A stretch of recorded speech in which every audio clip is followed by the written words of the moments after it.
ഷിൻജിത എന്ന നല്ല കുട്ടിക്ക് എതിരെ ഇന്നലെ ജാമ്യമില്ലാ വകുപ്പ് പ്രകാരം കേസെടുത്തു എന്ന് പറഞ്ഞപ്പോൾ ശരിക്കും പറഞ്ഞു കഴിഞ്ഞാൽ വളരെയധികം സന്തോഷം തോന്നി. കാരണം നമ്മുടെ ദീപക്കിന് കൃത്യമായൊരു നീതി വേണം. ഈ സംവിധാനത്തിൽ നിന്നും ഈ അനീതിക്കെതിരെ കൃത്യമായൊരു നീതി വേണമെന്ന് നമ്മൾ എല്ലാവരും ആഗ്രഹിച്ചിട്ട് ഉണ്ടായിരുന്നു.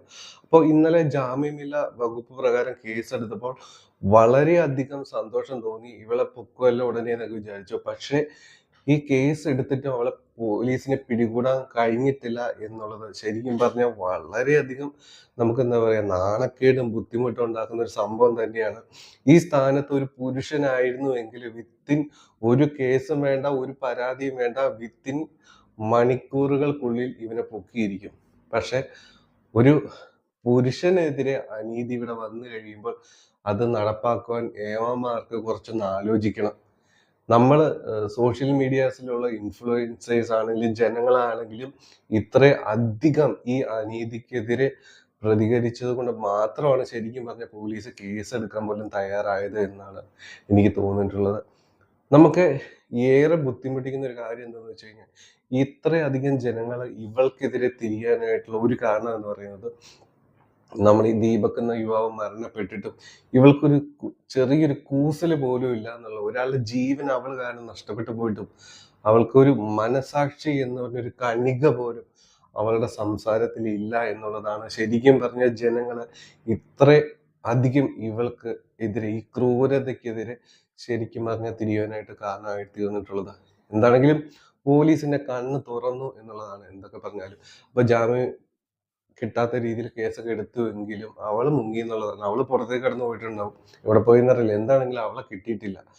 അപ്പൊ അവളെ കിട്ടി പിടിച്ച് ജയിലിൽ അടച്ചാൽ മാത്രമേ നമ്മുടെ ദീപകിന് ശരിക്കും പറഞ്ഞ ചെറിയൊരു നീതിയുടെ ഒരു അംശമെങ്കിലും നമുക്ക് കൊടുക്കാനായിട്ട് പറ്റത്തുള്ളൂ.